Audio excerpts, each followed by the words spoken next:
Muy bien, ¿qué tal? Buenas tardes, buenos días, buenas noches. Bienvenidos a su podcast Argonautas sobre filosofía, teología y temas del día a día.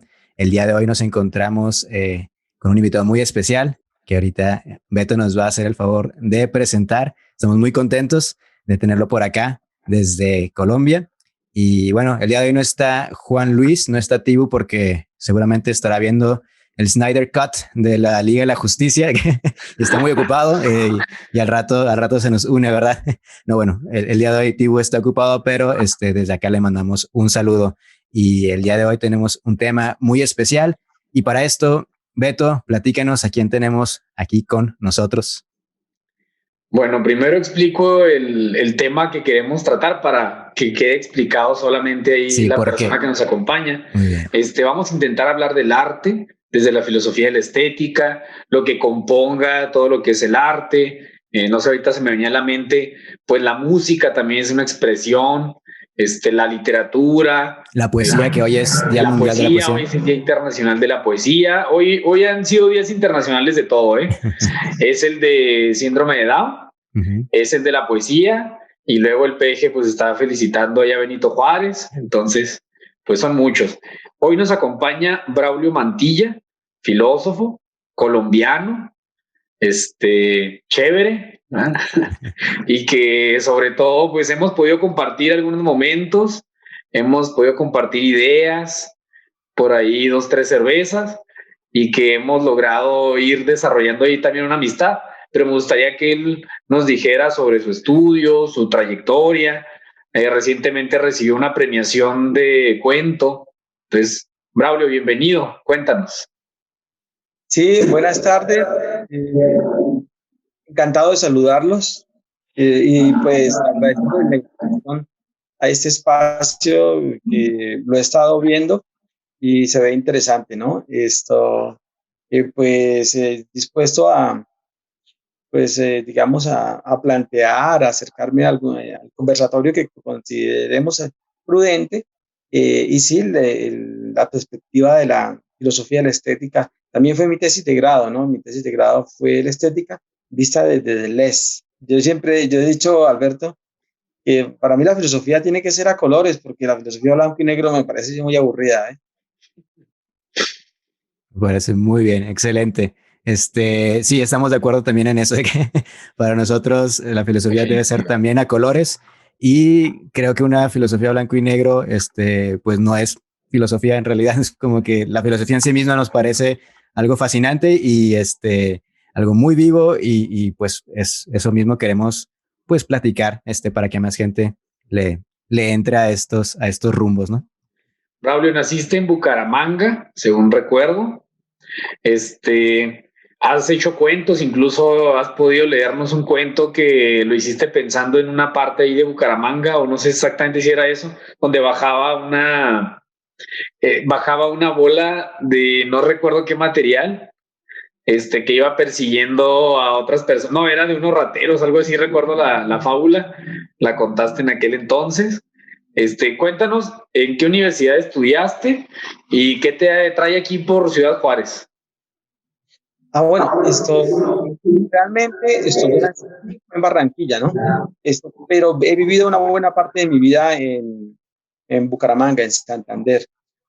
Ahí fue donde finalmente terminé titulado en filosofía, pero yo había estado estudiando literatura en la Universidad Nacional de Colombia en Bogotá e incluso había hecho unos pinos en sociología, porque realmente desde muy temprano entré a la escuela de arte y trabajé artes escénicas y duré alrededor de unos 10 años perteneciendo a la compañía de artes escénicas de mi región y después me consolidé como director en otra compañía independiente que fue la compañía que yo dirigí, que se llama Metástasis Acto. Metástasis, precisamente haciendo un paréntesis, pues resultó de las lecturas sobre Jean Baudrillard, bueno, sobre los fenómenos extremos que él plantea, ¿cierto? En varios de sus trabajos. Después pues he estado también mostrando mi trabajo, mi obra, mi planteamiento escénico en todo el continente, en Brasil, Argentina, Paraguay, Bolivia, Perú, y aquí a México he venido desde el 2010. estado viniendo a los congresos de filosofía, a los festivales de teatro, al Cervantino, donde también mostré mi trabajo, y en varios lugares, ¿ve? Entonces, ¿por qué estamos acá?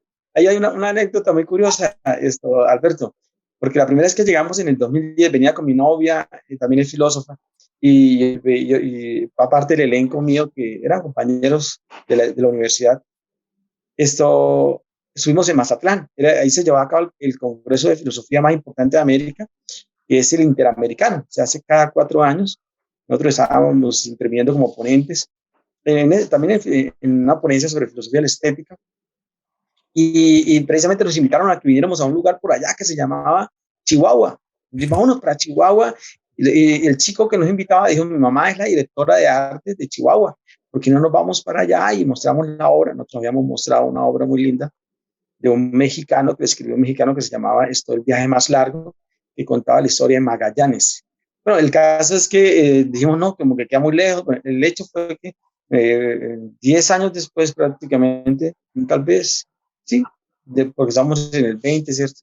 Resultamos acá, y ya realmente porque yo estoy aquí estudiando una maestría, porque se me presentó esa oportunidad con media beca. Bueno, por eso es que estamos acá, Alberto. Muy bien. Bien, pues yo pienso que vamos entrando ya al tema así concretamente. Por ejemplo, Turi, no sé, o tú mismo, Braulio, si nos pudieras decir rápidamente qué es la filosofía estética, ¿verdad? Sí. Bueno, entonces, diga, Arturo va.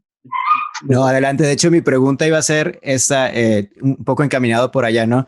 Nosotros acá tenemos la idea de que, bueno, nos interesa la filosofía a cada uno porque hubo una pregunta que fue la que nos movió, ¿no? Alguna pregunta de fondo, alguna inquietud de fondo, y por lo que nos platicas, desde la literatura, el arte, a ti te llevó hasta a la filosofía, ¿no?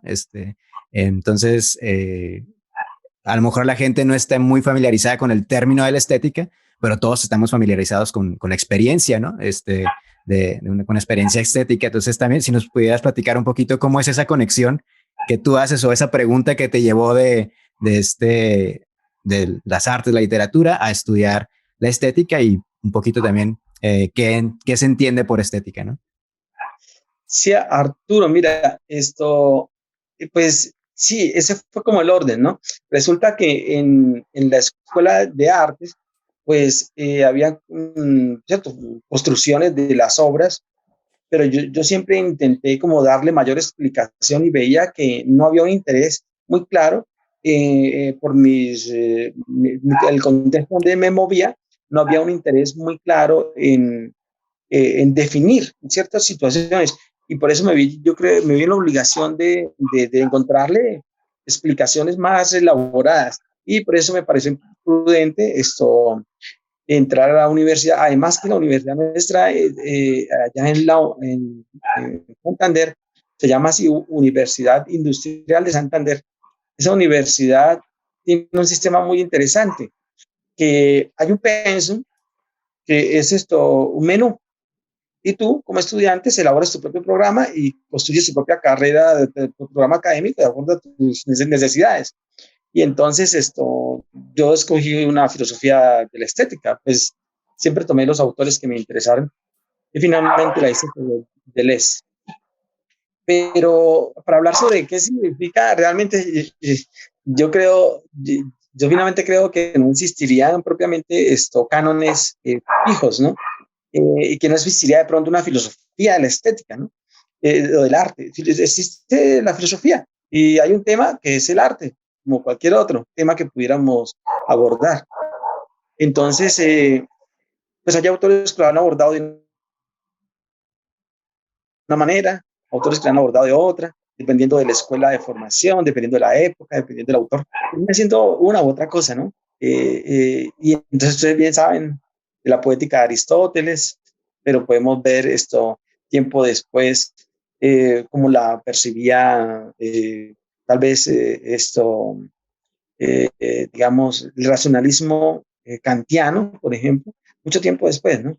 donde se aborda una estética, donde el mismo Hegel plantea otra estética, pero mucho más cerca a nosotros vemos planteamientos de Sloterdijk, vemos planteamientos de Deleuze, vemos planteamientos de otros filósofos. Por ejemplo, en Colombia hay uno que se llama Estanislao Zuleta, y aquí, por ejemplo, el gran pensador que influyó también bastante en muchos lados del continente, el mexicano es Mauricio Pechau, ¿cierto? Y que hemos tenido la oportunidad de tenerlo con nosotros allá en el país, y él tiene una cierta la teorización esta de la hermenéutica analógica, tiene una perspectiva estética, ¿no? Entonces, nada más así como una palabra, la estética o la filosofía estética sería una rama de la filosofía que estudia lo bello o la esencia de lo bello, ¿no? Es decir, la percepción de la belleza como tal. Pues, si quisiéramos meterle así algunas palabras como para poderle entender, obviamente sí concuerdo contigo que va desarrollándose, va cambiando, sí depende de la escuela, la época, el autor, pero bueno, concretamente esa parte, ¿no? Pues estudia lo bello, estudia la esencia de lo bello, ¿verdad? Y ahí es donde vamos a entrar en debate de qué, en comparación a qué, quién va a decir qué es lo bello y qué no. Entonces, bueno, a ver, Turi. Sí, yo quisiera nada más remarcar eso, ¿no? Yo no sabía antes de entrar al seminario y estudiar estética, ¿verdad? Que existía algo así, ¿no? Y yo siempre me preguntaba, bueno, es que ¿qué tiene el arte o lo bello, ¿no? Que le provoca a uno querer estudiarlo, querer comprenderla, ¿no? O sea, todo el mundo tenemos la experiencia, como decimos, de eso, pero ¿qué hay en el arte o por qué pensar acerca del arte? ¿Qué necesidad tenemos, no? ¿Qué es lo que tiene el arte que nos provoca hacer filosofía acerca de ella, ¿no? Y sí, me parece, sí, es cierto, o sea, más que de ser una definición fría, ¿no? Porque si quisiéramos una definición fría, nos quedamos muy cortos, ¿no? Sobre qué es la belleza, qué es el arte. Más sería algo, como yo lo pensaría como algo como una experiencia, ¿no? Como algo más fenomenológico, ¿no? De qué me provoca y por qué me provoca esto, ¿no? Entonces, en tu opinión, Braulio, ¿por qué hacer filosofía del arte y por qué no solamente quedarse como, digamos, artista o un estudiante de arte? Porque ahorita nos platicabas, ¿no? Que había algo que te hacía falta, o sea, como que decías, hay algo más aquí que no se está terminando de abarcar, ¿no? ¿Por qué hacer filosofía del arte? ¿O qué tiene el arte que te provocó a ti o que le provoca, digo, a la gente pensar acerca del arte, ¿no? Bueno, mira, para Walter Kaufmann, el primer filósofo que existió fue Platón, ya que Platón asumió la perspectiva del discurso de su época, lo agarró de los cuernos de una manera, digamos, certera, porque en ese tiempo el discurso que había era la tragedia. Entonces, Platón escribe diálogos, de hecho, entonces es un planteamiento estético, finalmente, encontrándose digamos, cierto, la diversidad de voluntades en torno a ciertas temáticas, y bueno, y entonces esa es una perspectiva, pero finalmente yo diría que pasándome por encima de épocas y autores, incluso lo bello, podríamos determinar que no es el tema del arte. ¿Por qué? Porque igual que la filosofía, digamos, ya rebasó la metafísica o rebasó el ser, entonces la filosofía, cierto, finalmente se ocupa, para algunos autores, cierto, todos son perspectivas. Digamos que la filosofía, antes de Descartes, cierto, era considerada como prefilosofía, y después de la razón empezó a existir ya antes de Descartes la filosofía como tal, y entonces ya, y ahora último, ¿cierto? Con la fenomenología, bueno, la hermenéutica, toda esta cosa, esto ya no ya digamos, el interés no es el ser, sino es el fenómeno, digamos, ¿cierto? Y otros aspectos ligados. Pero entonces a mí me parece que en el arte inicialmente se hablaba de lo bello, claro, y de Aristóteles y demás. Pero ahora ya no tiene sentido hablar de lo bello. O sea, porque para mí me parece determinante que exista la filosofía es porque la filosofía tiene un pensamiento analógico y no lógico. Es otra perspectiva del entendimiento, ¿cierto? Y por eso es que nos termina siendo fundamental para complementar la sola razón, ¿no? O sea, hay otras perspectivas también. Okay. Muy bien, me parece es eso, ¿no? Que llegamos a un punto de la filosofía en el que, bueno, digamos, la modernidad, ¿no? Que se pensaba que la razón era lo único y queríamos que la razón lo abarcara todo, ¿no? Sin embargo, la experiencia, ¿no? Nos sobrepasa la razón y hay cosas que no podemos terminar de definir, ¿no? No podemos poner en definiciones, ¿no? Y una de esas, pues definitivamente es la experiencia del arte, ¿no? Que como ya decías, a lo mejor puede tratarse de lo bello o a lo mejor puede ser considerado arte, algo que no necesariamente tenga que ser considerado solamente bello o bello en un sentido clásico, ¿no? Podemos ver una obra que te provoque algo, que arranque algo de ti, alguna emoción, y ya eso también nos da que pensar, ¿no? Y bueno, ¿no? A mí siempre se me ha hecho como una rama del conocimiento, de pensar, y que sí es cierto, porque yo nunca me había preguntado qué es lo que tiene una canción que a mí me hace sentir algo, ¿no? ¿Qué es lo que hace una melodía o una película que de repente ya entendí algo que yo no había entendido con 1000 libros a lo mejor que pude haber leído, sino que algo transformó en mí, ¿no? Y eso es lo que creo que provoca el arte, que no provoca ninguna otra cosa, ¿no? Durante la pandemia estuvimos ahí reuniéndonos y bueno, por internet, y decíamos de la necesidad que tenía la gente de expresarse. Sí, al estar confinados se tenía la necesidad de expresarse y no se sabía la forma tal cual, ¿verdad? Se podían expresar, pero había una necesidad de expresión. Entonces, a partir de ahí empezamos a hablar de eso. A mí me hizo pensar la frase de Dostoyevsky en el libro del idiota, que dice: de la belleza salvará al mundo, ¿sí? Es decir, es una vía de salvación, es una vía de rescate de lo esencial del hombre, lo que es el arte, ¿no? Esa capacidad expresiva que tiene el hombre y de poder volver símbolo o signo las cosas, ¿verdad? Hablando de la analogía, de la hermenéutica analógica o en este sentido analógico que puede tener el ser, me parece muy importante porque en la pandemia ahorita las personas que ya va a salir, bueno, que parece que va saliendo y no cambian los semáforos, etcétera. Estábamos hablando también el otro día sobre ya el cine, ¿no? Por ejemplo, que es una expresión más popular en cuanto a arte, en cuanto pues a cultura, que la gente ha estado ya esperanzada que abran los cines, a ver qué película va a salir. Está esperanzada a ver, bueno, acaba de ver una obra de teatro, 2 obras de teatro, una presencial en este telón de arena, ¿no? Entonces, y la gente acude, la gente ve, la gente investiga. Me parece ahorita muy interesante y determinante el que haya esa necesidad de expresarse, ¿no? ¿Qué opinas, Braulio? Bueno, mire, yo lo veo desde esa perspectiva. Esa perspectiva sí griega. A ver, yo creo que es necesario revisar entonces qué es arte. Mira, entonces en la perspectiva griega es necesario que exista el arte en la medida en que Perseo reduce a la medusa. ¿Qué es lo que sucede ahí?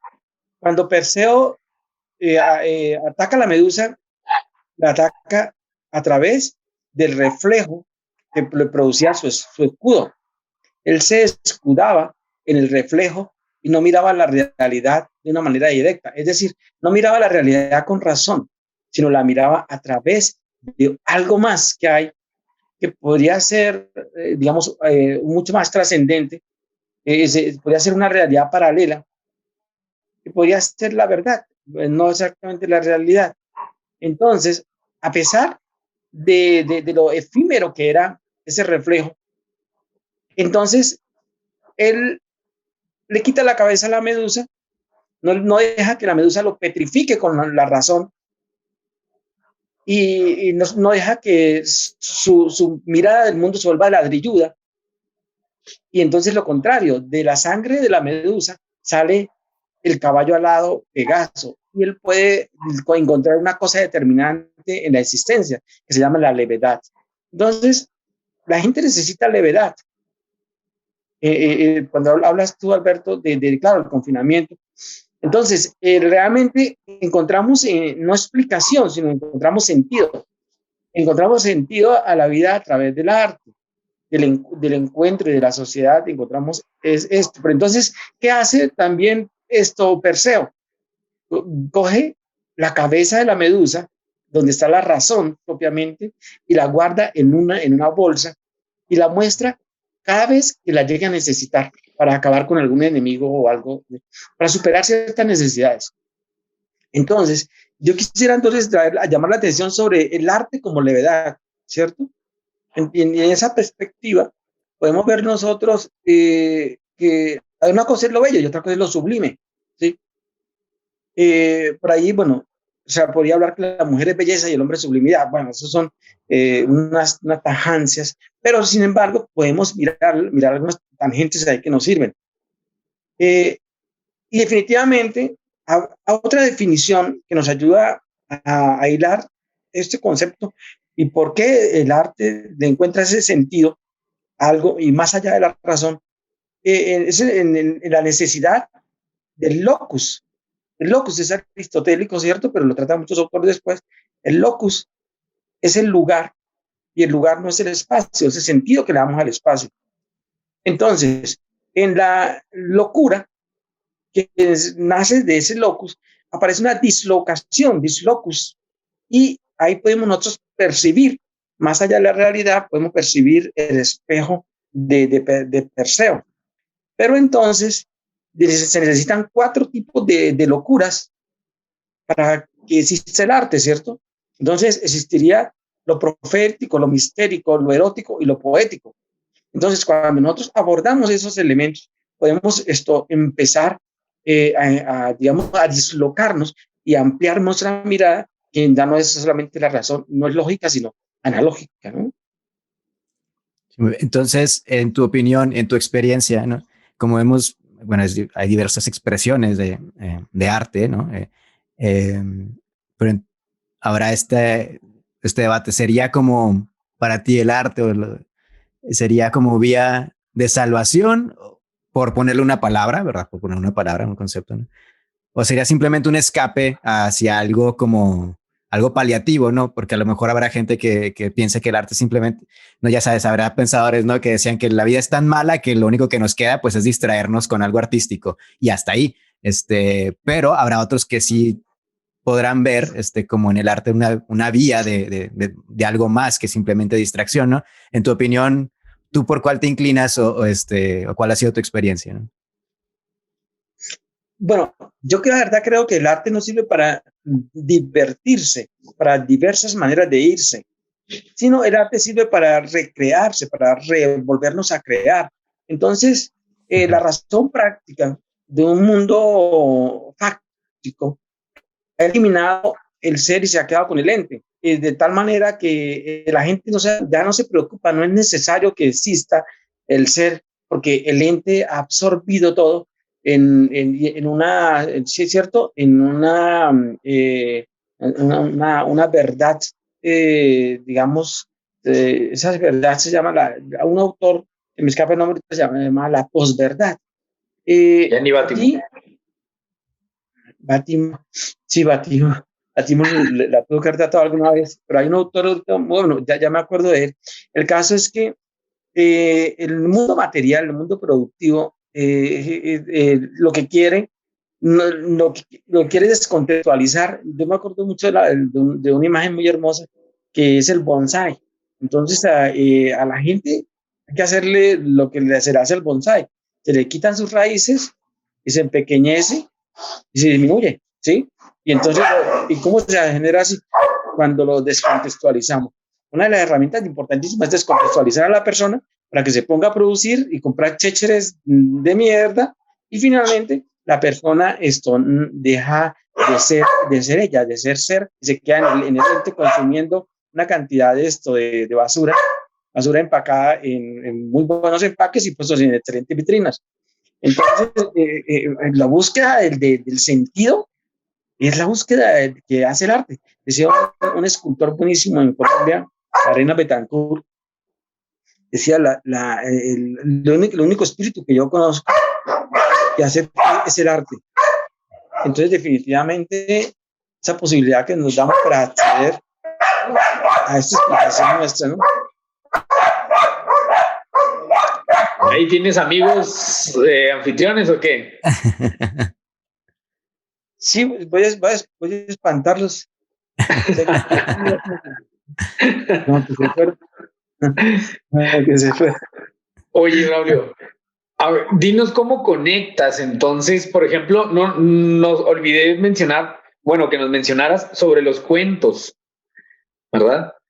Los cuentos también que son realmente, pues, analogías de alguna realidad y que también nos muestran una forma de la vida, ¿no? Por ejemplo, muéstranos uno de tus cuentos o nada más mencionanos uno de tus cuentos, la premiación que recibiste. A ver. Bueno, sí. Hablando de la parte narrativa, entonces el tema de las cosas más cercanas que hay con la filosofía es el arte precisamente, ¿no? Entonces es una de las formas del pensamiento y solamente, sobre todo un pensamiento en el que nos podemos vincular de manera, digamos, no exactamente razonada, digamos, ¿no? Porque hay saber en la estética. Entonces, yo dijera que como en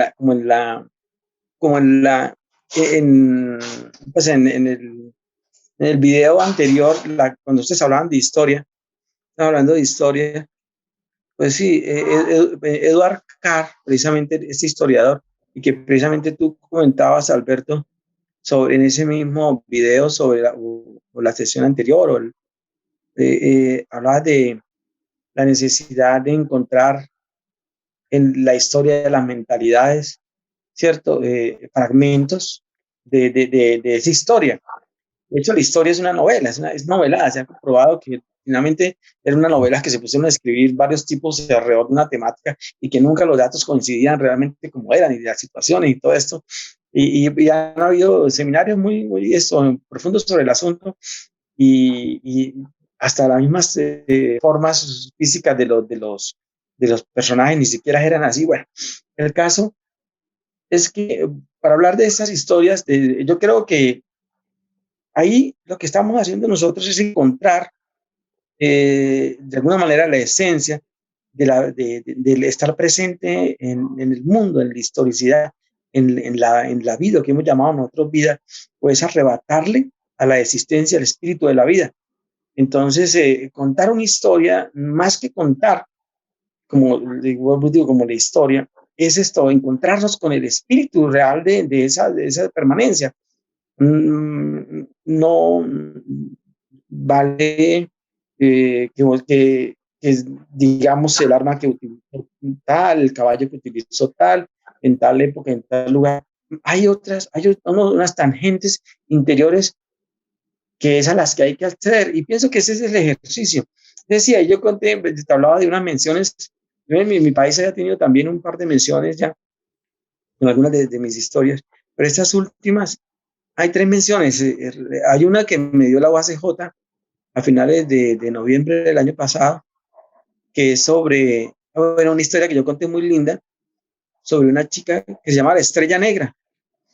La Estrella Negra en Colombia eran unas figuras que ponían en las calles el gobierno, la entidad de tránsito, ponían figuras en las calles donde habían habido accidentes de tránsito, especialmente peatones y demás, que habían fenecido.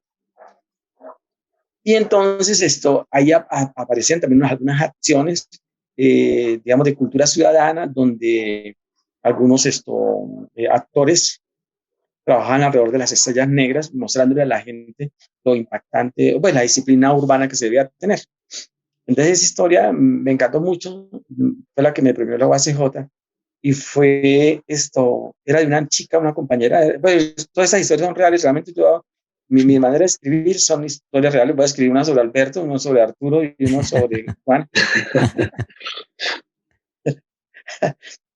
Y allí se dio, por ejemplo, un hecho muy particular, porque esa chica bailarina, era una chica que hacía ballet, y ella era la encargada de hacer un trabajo también así, de cultura ciudadana en espacios específicos. Y para terminar la historia, así, de concluirla de una manera rápida, ella también estudió ingeniería en la universidad pública. Era una chica muy dinámica, con una capacidad, una voluntad imperiosa para trabajar y hacer las cosas.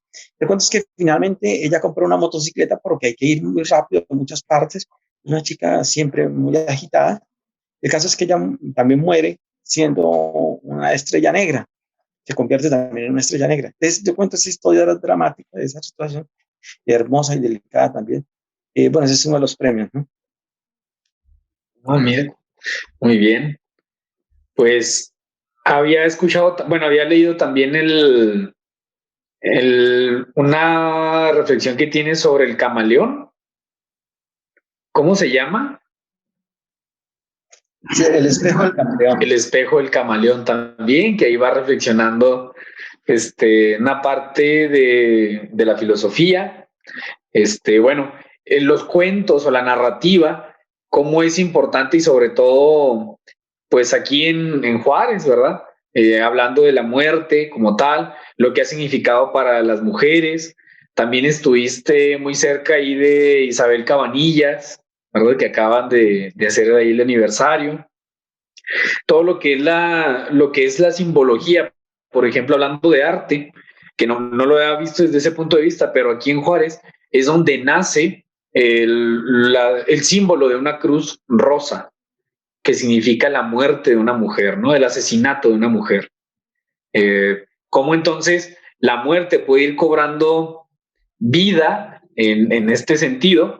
Aunque parezca paradójico, pero cómo va manifestándose, a eso es lo que quiero llegar, y cómo puede irse plasmando en el ideario de las personas, pero sobre todo cuando es tomado, pues bueno, hay bastantes cuentos, hay bastantes narrativas también sobre el asesinato de las mujeres, pero qué importante fue el símbolo que desarrollaba Isabel aquí en la ciudad y sobre todo dentro del ambiente feminista, ¿no? Apenas que la semana antepasada estábamos hablando del feminismo. No sé si tú tengas algo que aportar, Turín. No, nada más eso, ¿no? Como incluso la misma tragedia, el, el mismo dolor que a veces no puede uno ni siquiera, alcanzar a comprender, ¿no?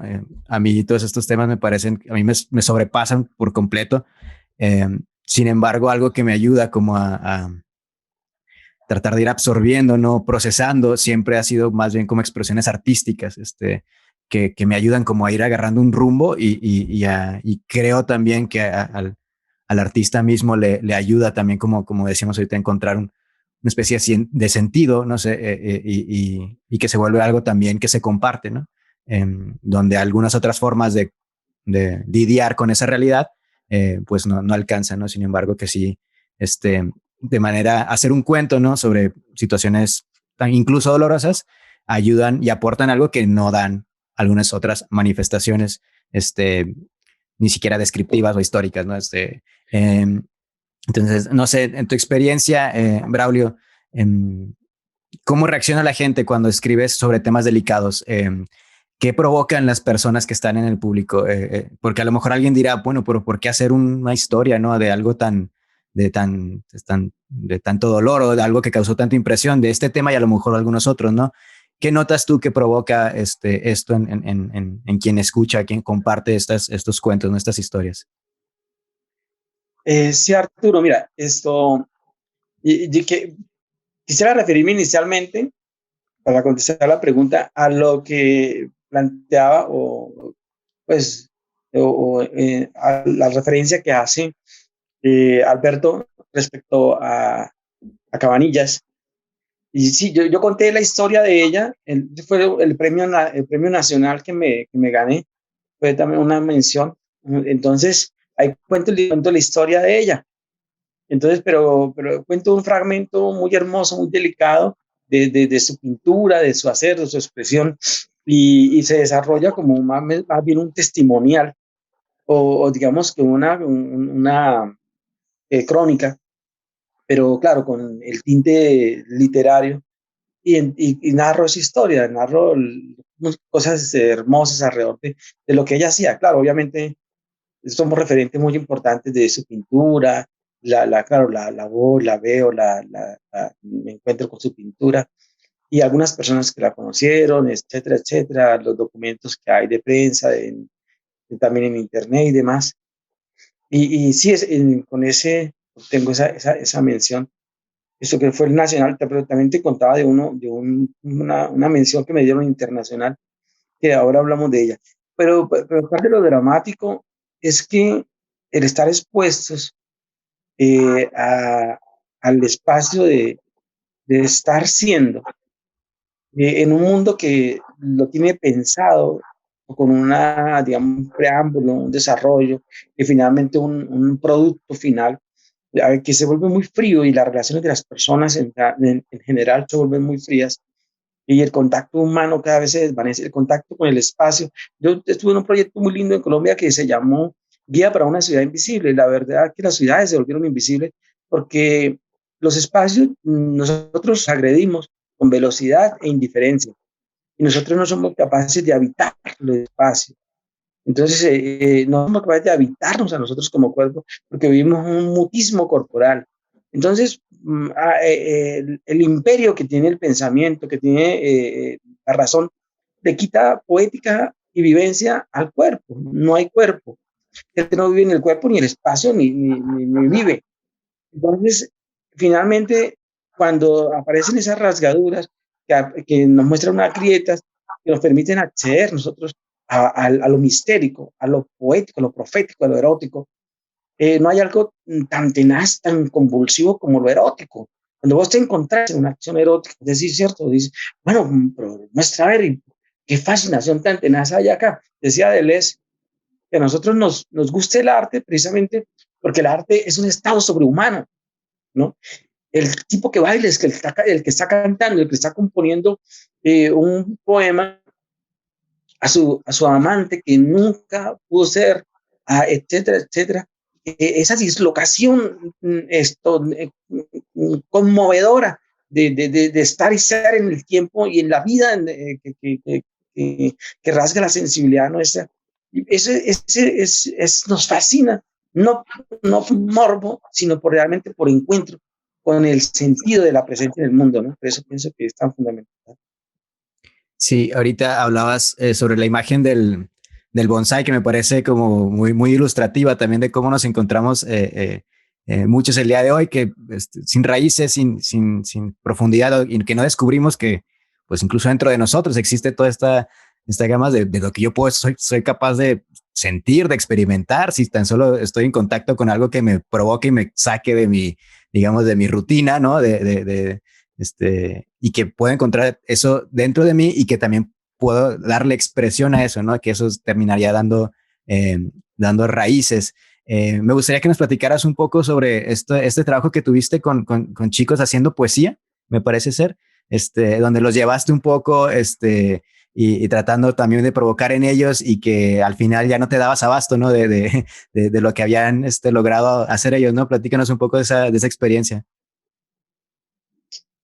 Bueno, sí, ese fue otro cuento, ese cuento que escribió tuvo una mención también en un concurso internacional, en donde yo fui el único colombiano y habían 144 propuestas de España, de Argentina, que son tan buenos escritores los españoles, los argentinos, de mexicanos, pues de toda América, y pues yo quedé ahí con un galardón.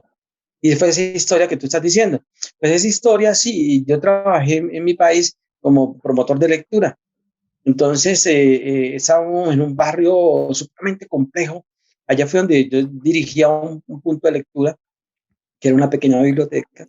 Entonces, de pronto, en un festival de poesía, trajo a poetas de varias partes del mundo y a mí me encargaron llevar eso a esos barrios, pero son barrios supremamente peligrosos, donde la policía está se hace la que no lo ve la situación. Cuando ellos dicen, ya, pues esperemos que se maten y después ahí sí llegamos a recoger a la gente, porque nosotros no vamos a meternos ahí en el medio de eso. Y entonces era muy lindo precisamente trabajar en esos sitios que más lo necesitaban. Y hubo unos chicos, cuando llegaron los poetas del exterior, hicimos en diferentes colegios que habían un programa para estimular la poesía y recoger la poesía que se estaba haciendo en los chicos. Y habían chicos que tenían ya un cuaderno de ellos dedicado netamente a sus poemas, etcétera. Fue una experiencia muy linda, pero resulta que un chico especial, un chico muy interesante, Manuel, él llega bueno, yo voy al colegio, promuevo eso, entonces él va a mi biblioteca, a mi punto de lectura, y él empieza a mostrar sus trabajos y se enamora de la chica más bonita de la biblioteca, de los chicos que iban a la biblioteca, y logra un amorío muy lindo, y entonces todos los chicos se quieren volver poetas, y entonces esto, y tal, sí, yo ya no daba abasto tratando de corregir los poemas de los niños, pero fue una experiencia muy hermosa, muy linda, y de ahí yo narro esa historia y la uno con el COVID, en torno a varias situaciones que tejí alrededor de esa experiencia tan hermosa. Bien, excelente. ¿Y qué cosa tan más extraña a lo mejor para alguien pudiera ser, bueno, y cómo se va a dar el arte en un lugar tan problemático, ¿no? Cómo de algo, de una situación tan difícil puede surgir algo poético, algo bello, ¿no? Y sin embargo, vemos que así es, ¿no? Y que muchas veces en esos lugares donde te das sorpresa, ¿no? O a lo mejor sería sorpresa para alguien que no. De hecho, fíjate que tengo un libro de Jackie Campbell, que es una activista, por cierto, bastante perseguida por el Estado, de ahí de Saltillo. Ella atiende cárceles y metió un grupo para que enseñaran a hacer poesía a las personas que estaban en la cárcel, sobre todo a los que tenían todavía de 50 años hacia abajo de condena, ¿no? Entonces fue un programa de 4 años. Entonces, les fueron enseñando y obviamente llegaban y estaban rehusados ahí, y ahí iba mostrando, pude hablar con ella, y se rehusaban, ¿verdad?, a aprender siquiera a escribir porque tenían un problema grave de escritura, luego de la comprensión lectora, y luego que leyeran a Ovidio, que leyeran a los poetas clásicos, pues estaban así como que no, pero bueno, era parte del programa, los fueron alentando. Finalmente, cada uno fue desarrollando también su poesía, que hay uno en específico que recuerdo, que empieza a escribir un poema a la hija que dejé. Va desarrollando toda la historia con su hija y de cómo su hija, dentro de las charlas que tenía, le pedía que ya se portara bien para que pudiera estar con él. Dijo, yo sé que tú eres bueno, pero necesito que todos los demás vean tu bondad. Entonces, permite que los demás vean tu bondad para que ya tú y yo podamos estar juntos. Entonces, él va desarrollando así la poesía a su hija y fue una herramienta que le permite a él de una forma ir transformando aquello que él veía como una cárcel, literalmente donde no puede aprender nada, a una escuela, ¿verdad? Y a una escuela pues en donde va desarrollando ese afecto por la hija que él nunca había visto, cómo había victimizado, cómo había, pues sí, cómo había hecho víctima a su hija también de aquel robo que había hecho que estuviera encarcelado, ¿no? Entonces vio que también ella fue víctima de aquel robo y cómo tuvo que ir sanando todo aquello para poder estar de nuevo con la hija. Entonces es un libro también muy interesante de un proceso que se hace en una cárcel y cómo logran ellos a través de esos procesos desarrollar esa parte que creían que no tenían, ¿no?, dentro de sí. Bueno, y voy a retomar la idea que habías dicho, Braulio. Me llamó mucho la atención cuando hablas de que era una guía para la ciudad inhabitada, ¿así se llamaba? Sí, la ciudad. De la ciudad invisible, del mutismo en el que podemos vivir. Y bueno, obviamente pues ya has estado en varias ciudades y podrás notar que en Ciudad Juárez carecemos de niveles culturales, de promoción cultural, programas culturales como tal, ¿verdad? Y cómo podemos volver muy fría la ciudad con el reloj, ¿verdad? En mano, tengo que, debo, y dejamos de habitar esa parte que dices, no, el hombre tiene la capacidad de habitar, pero estamos intercambiando esa habitación que necesitamos tener, habitar un lugar como tal, el locus, y simplemente pues nos desplazamos, lo usamos como un medio para desplazarnos y no como un lugar para habitar, ¿no? Me pareció muy interesante ese programa que viste, bueno, que eras guía para las ciudades invisibles, algo así. Si nos puedes platicar más de ese programa. Sí. Alberto, sí. Primero te cuento algo. Hoy leí o escuché una canción que tú escribiste precisamente y alguien la musicalizó hace unos minutos, la acabé de escuchar aquí en mi espacio. Y excelente, además te felicito. Además que narra una historia muy bacana. Yo quería escribir una novela sobre ese drama hermosísimo.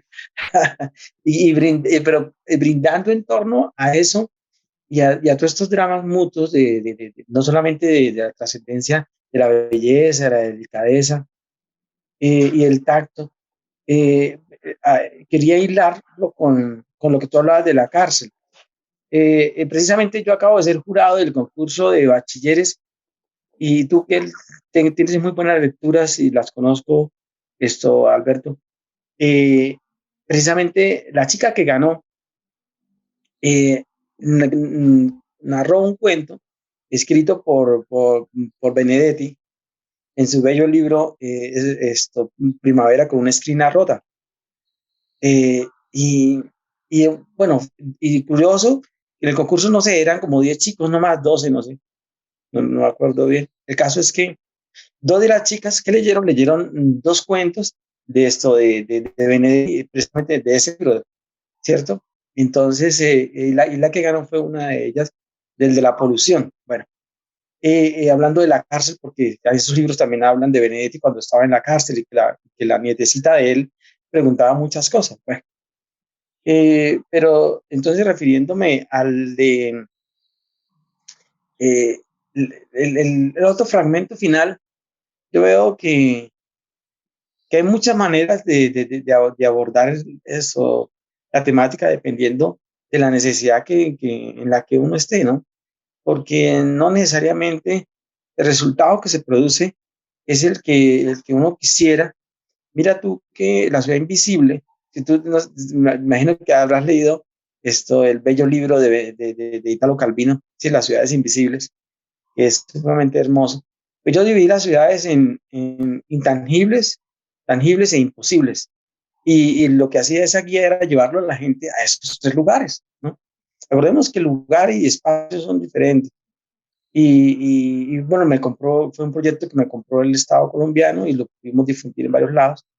Eh, y sí, cuando nos estamos, la verdad, yo soy muy crítico con México, porque México, los mexicanos no se dan cuenta de quiénes son. Los mexicanos no se dan cuenta de que en el sur hay una admiración profunda por el mexicano. La gente dice ese es como un bastión de la cultura que está allá por los mayas, los aztecas, los toltecas, y todo el mundo ve a México como, entonces yo me digo, mostrar México, pero uno cuando llega a México aparece el bonsái por un lado, y precisamente aparece lo que Bourdieu nos hablaba de la agresión simbólica a través de los medios de comunicación, que volvió a la gente unos consumistas de chécheres de mierda.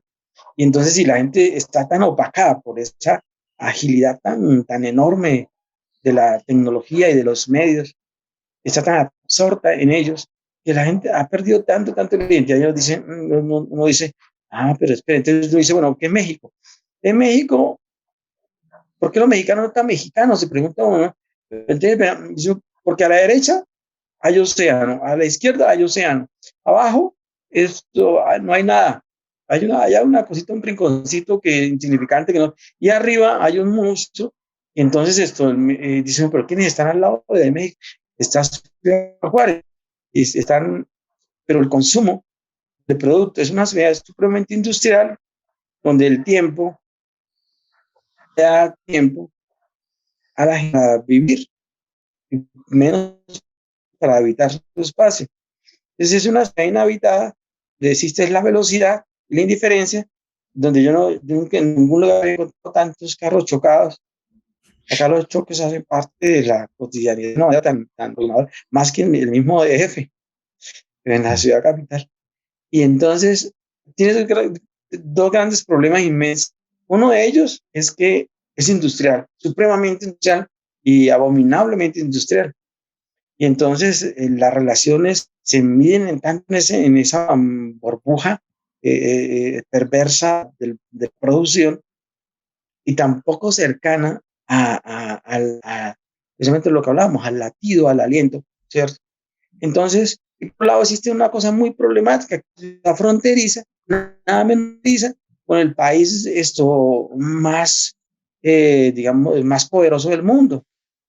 Entonces aparece una cantidad de situaciones donde la gente no tiene esa posibilidad de habitar y donde no hay espacios dedicados a la cultura como es la dimensión que debieran haberlo de acuerdo a la magnitud de la población y demás. Sí, yo tengo una pregunta, Braulio. Decías ahorita que tú clasificabas las ciudades en intangibles, invisibles e imposibles. Sí, ¿cómo clasificarías tú a nuestra querida llamada frontera a Ciudad Juárez? ¿Cómo la ves tú y por qué? Sí, Arturo, me pones en una tarea interesante. Bueno, podríamos decir que entonces yo le llamaría como la ciudad vehículo, porque aquí parece que todo el mundo viviera en un potrero, con todo respeto, en un potrero, porque tiene una velocidad tan impresionante, todo el mundo anda en una velocidad, yo me movilizo en bicicleta, y pues chimba, como mismo en Colombia, chimba, yo me voy tranquilo, y pues me gusta mucho porque la ciudad es plana, porque las vías un poquito dañadas, pero me encanta, el cielo de Juárez es espectacular. Laurita, mi amiga que vivió más tiempo acá, me decía, y es novia mía, mi compañera y amiga también, conocida por Alberto y otros amigos nuestros en común. Esta ciudad tiene unas cosas maravillosas, a mí me encantan las tormentas de viento de acá, son espectaculares, hermosas. Yo creo que eso uno se transmuta toda la... Entonces yo pienso que cuando Telón de Arena le pone ese nombre, por ejemplo, al teatro de ellos, entonces uno ve, es la ciudad vehículo, porque todo el mundo está pensando en comprar un vehículo en el paso mejor del que tenía. Y entonces, pero yo pienso que eso es tan imperioso que en los barrios más sencillos, existe una hilera. Hoy, precisamente vino una amiga a visitarme y tocó que reubicar como 4 carros porque yo ya no podía salir. Y en todos los lugares hay tantos vehículos. En el sur es imposible que haya tantos vehículos. Y en el sur son vehículos cementerios, los vehículos que ya están desechados. Entonces, pero la relación de la gente con su vehículo me parece a mí que es tan empática, más que la importancia de la brisa, más que la importancia de la arena, más que la importancia de tantas cosas que hay acá. Yo la llamaría la ciudad vehículo. Muy bien, excelente. Nunca lo había pensado, pero tienes mucha razón. A ver, hay tanto vehículo por ahí, hay hasta paisajes enteros donde vas un cierto día y hay un montón de vehículos esperando a que alguien que alguien los compre, y hay pilas y pilas de montañas, ¿no? Que hablan un poco, si es cierto, de la velocidad que se vive acá, ¿no? Yo por último tendría alguna pregunta, ya para ir concluyendo. Bueno, a la gente que nos escucha, ¿no? Que vive en esta velocidad, y que a lo mejor tiene curiosidad o le ha llamado la atención o siente algo, ¿no? Pero no sabe ni por dónde empezar. A lo mejor dirá, pues no me puedo leer, yo quisiera leerme tantos libros o no tengo acceso, no sé por dónde empezar a grandes obras de arte o no tengo la capacidad o siente que lo estético, lo bello no es para él, ¿no? Y dice, no, pues yo soy diferente, pero a lo mejor sí se reconoce un poco como un bonsai, ¿no? ¿Cómo puede un bonsai empezar a hacer raíces así pasos muy sencillos, algo que tú pudieras recomendar a alguien, ¿no? ¿Cómo trabajas o cómo le ayudas a un bonsai a echar raíces? Sí, lo primero que yo le digo a mis alumnos es que busquemos el mecanismo y el método y la forma, pero que rompa el televisor. Hay que partir ese elemento. Entonces, primero empecemos por romper el televisor y después, porque hoy todo el mundo piensa que el televisor debe llenar una pared y entre más grandote sea y la otra. Entonces, empapele su casa. O sea, debe empapelar la casa. Yo le digo a mis alumnos, bueno, hágase el huevón y usted dice que se le partió, que no se dio cuenta, que se le cayó. Pero la primera tarea, muchachos, que tienen hoy es partir el punto televisor de su casa. Entonces ellos, bueno, esa es la primera etapa. La otra es empapelar la casa porque hay que comprar libros, parcero. Se tiene que tener libros, o sea, que internet, que yo no sé qué, que sí, internet es interesantísimo, pero cuando vos caminas tu continente y vas y ves a los autores con los que tienes que intercambiar la vida, donde está el latido de la vida, esos autores, esa hermosura tan enorme, tan determinada, no está en internet. El Fondo de Cultura Económico, Porrúa, Planeta, Voluntad, vos te das cuenta que la manipulación de los autores es a un acomodo especial. Hay cosas interesantes, sí, pero vos tienes que ir, internet está mucho menos, tienes que conocer a los autores, tienes que comprarles los libros a los autores. Y aquí yo sé que hay escritores interesantes. Yo estaba en la feria del libro, incluso me invitaron a dictar una charla acá en la feria del libro y es una feria interesantísima. Entonces, con autores, ay, no, muy interesantes, autores y autoras, ¿no? Entonces yo pienso, esos dos pasos, parcerito, primero, ¿cierto? Después empapelar la casa y después de ese tiempo para el encuentro. Y si usted no tiene encuentro, usted no es, porque primero, antes de que usted está mudo, su cuerpo no dice nada porque usted creyó en la producción. Entonces usted creyó en empezar a producir, compra, se llena de chécheres, velocidad, como decía Saramago, la velocidad es directamente proporcional al olvido, como la lentitud al aprendizaje. Braulio, muchas gracias por haber aceptado la invitación. Me dejas pensando bastantes cosas, entre ellas, por ejemplo, aludiendo a la canción que escuchaste, qué importancia tiene entonces también el arte, porque no solamente esa es la esencia del hombre, la expresión, sino que forma un vínculo indisoluble el arte entre las personas, ¿verdad? No logra develar aquello que no se ve, que tal vez nunca se va a ver, pero que existe. Entonces, me parece muy interesante esa parte y de verdad, gracias por haber aceptado. Esperemos que no sea la última vez. Y pues hoy, fíjate, estuvimos más casi se convirtió en entrevista porque estábamos ahí interesados en tu pensamiento, en tu experiencia y sobre todo pues en tu persona, en tu carrera, ¿no? Muchas gracias. Gracias, Alberto, por la invitación. Gracias a Juan, que fue un momento, pero entiendo que tuvieron esa delicadeza de invitarme a ese espacio tan hermoso. Estas grietas que ustedes están abriendo son fundamentales para que respire y se oxigene el espíritu de la vida. Muy bien, muchas gracias, Braulio, por estar acá con nosotros y pues te deseamos lo mejor y aquí te esperamos de nuevo próximamente también. Gracias, muchas gracias. Y esto fue Argonautas. Muchas gracias a todos gracias por escucharnos a todos y pues nos vemos a la próxima. Gracias, hasta luego.